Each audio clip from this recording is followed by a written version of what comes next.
Bonjour Marion Verne. Bonjour Salia. Alors c'est vous notre auteur du guide Petit Futé l'Ouest canadien et donc vous avez plein d'idées à donner à nos lecteurs du guide en matière notamment de balade.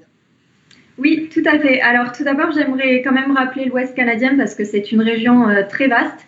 Donc dans le guide, on couvre plusieurs provinces et territoires, donc la Colombie-Britannique, l'Alberta, le Yukon et les territoires du Nord-Ouest. Et on a aussi une petite partie sur l'Alaska qui se trouve aux États-Unis. Très Du- bien. Donc pour les balades, ça dépend vraiment de la saison. On peut vraiment partir au Canada en hiver, voir un paysage et revenir en été. Le paysage est complètement différent. Donc, je vais plutôt me concentrer sur l'hiver. On a donc de très belles balades en chien de traîneau qui sont possibles dans les parcs nationaux, donc notamment à Banff, à Lake Louise, dans la province de l'Alberta. Donc, c'est des décors très féeriques. On se retrouve vraiment au milieu de très grands sapins. On passe à côté des lacs couleur émeraude.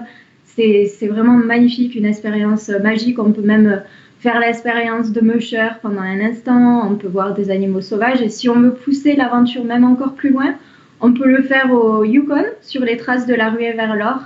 Donc voilà, où les chercheurs partaient à l'aventure pour faire fortune. C'est vraiment très, très sympa.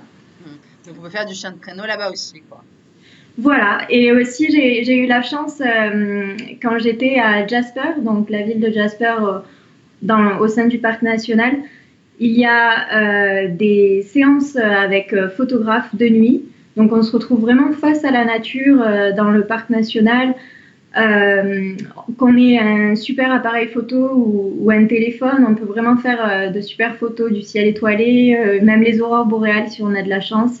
D'ailleurs, il y a une super application si on veut se donner les chances de les observer, c'est Aurora Watch. Donc voilà, c'est vraiment deux aspects. Aurora, ça s'écrit comme aurore en français. Voilà, avec un A à la fin et Watch. Ok, génial. Et pour manger, alors vous les envoyez où nos lecteurs du Petit Futé Ouest canadien?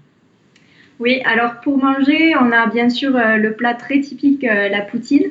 Donc c'était le plat du pauvre à l'origine.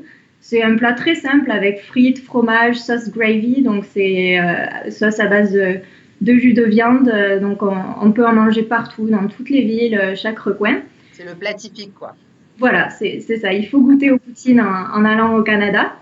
Après, on a une activité qui se répand de plus en plus au niveau touristique, c'est le food tour. Donc, c'est très bien parce que ça allie parfaitement le côté culturel, historique et gastronomique.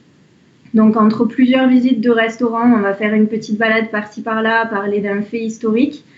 Donc, on peut goûter à de la viande de wapiti notamment. On va aussi goûter à de la bière artisanale, le vin de glace. J'en parlerai un peu plus tard. C'est une technique très spéciale. Et puis D'accord. voilà, c'est très sympa, très convivial. Donc, Et ce food tour, pour qu'on comprenne bien, c'est dans quelle ville qu'on peut le faire? alors, on peut le faire dans la plupart des villes, Vancouver, Calgary, mais celui que j'ai fait personnellement, c'était à Jasper. Donc, c'est une ville qui s'est développée avec le CPR, le Canadian Pacific Railway. Donc, on a tout ce côté historique et Oui, le chemin de fer, n'est-ce pas? voilà, le Mhm. chemin de fer transcontinental et on a toute cette diversité gastronomique. C'est une ville très cosmopolite avec de l'influence italienne, asiatique. C'est très sympa. Ok. Et pour sortir, alors, vous conseillez quoi? Boire un Alors, verre, faire la fête un peu, décompresser. oui, donc pour sortir, donc il faut savoir que les Canadiens savent très bien faire la fête et ce n'est pas le froid qui les retient. Donc à moins 10 degrés, on les verra prêter sur leur 31 prêts à faire la fête. Et donc j'ai une expérience très folklorique, notamment à Calgary, très cow-boy. Donc c'est le Ranchman Cowboys Bar. Et J'adore. Il y a des cow-boys, il y a des vrais cow-boys. voilà, oui, tout à fait. D'ailleurs, la ville de Calgary est Ils sont surnommée beaux ou pas? Un peu? comment? Ils sont beaux ou pas, les cow-boys, comme dans les westerns ou pas? Alors ça dépend. Si on aime le style, oui, on peut trouver de très, C'est de très. bien, vous êtes diplomate. Et donc, oui, alors, racontez ce ranch bar là, ça a l'air dingue. Oui, alors du coup, on peut faire des cours, participer à des cours de line dancing. On peut aussi s'essayer sur le taureau mécanique. Donc, Ouais, c'est vraiment l'activité incontournable cow-boy. Et donc, il y a toute cette atmosphère, cet esprit cow-boy. D'ailleurs, la ville de Calgary est surnommée Cowtown. à ce. Ah, carrément. Ah bah, j'ignorais complètement. C'est Oui, dingue. c'est très Bon, sympa. Après, si on va du côté de Vancouver, donc c'est une ville très dynamique, très éclectique, on a le quartier Yaletown, très branché, et plus central, on va avoir le quartier Gastown qui regroupe beaucoup de bars, de restaurants et de boîtes de mhm, nuit. très bien. Et le meilleur bon plan de tous les bons plans dans le guide Petit Futé Ouest canadien, c'est quoi pour vous? Alors, donc encore une fois, on aurait plein de possibilités. Tout dépend de l'endroit où on se trouve dans l'Ouest canadien, mais je vais vous parler d'une festivité en particulier, donc à Calgary, au mois de juillet, pendant 10 jours. C'est vraiment toute la ville qui vibre au rythme du rodéo, donc c'est le Stampede Rodeo.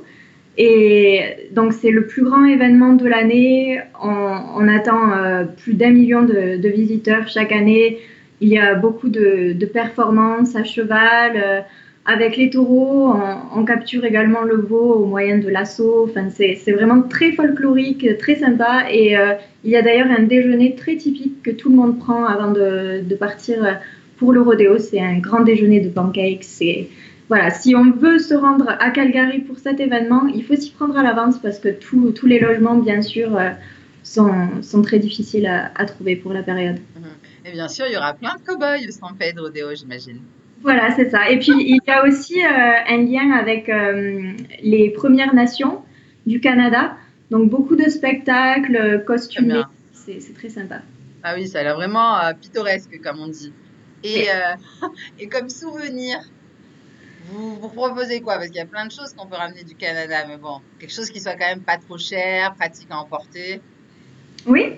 Alors, donc, plutôt classique, on va avoir le sirop d'érable, donc on trouve partout au Canada. Je recommanderais de l'acheter au supermarché pour éviter tous les attrapes touristes. C'est quand même mieux, c'est de meilleure qualité. Après, on a aussi beaucoup d'art des Premières Nations, donc ce sont de très bons sculpteurs. On va retrouver plein de petites statuettes en bois, des totems très symboliques de la culture. Après, on a également tout ce qui est chapeau de cow-boy, bottes artisanales qu'on va pouvoir trouver à Calgary. Et donc le vin de glace qui s'accorde très bien avec les desserts, les entrées. Donc c'est un produit très typique du Canada qui peut être assez cher parce que c'est une technique très difficile. Il faut vraiment rentrer dans une procédure très précise. On doit récupérer le raisin lors de la première période de gel. Donc il faut que la température oscille entre -6 et -12 degrés. Donc voilà, c'est très bien et vous aurez l'opportunité d'en goûter pendant votre voyage au Canada. Parfait. Merci beaucoup, Marion Verne, pour tous ces bons plans, ces conseils qui vont être très utiles à nos lecteurs du Petit Ouest canadien, j'en suis sûre. Et puis, alors, je vous souhaite un bon voyage et à une prochaine. Mais merci beaucoup, à bientôt. Bye bye!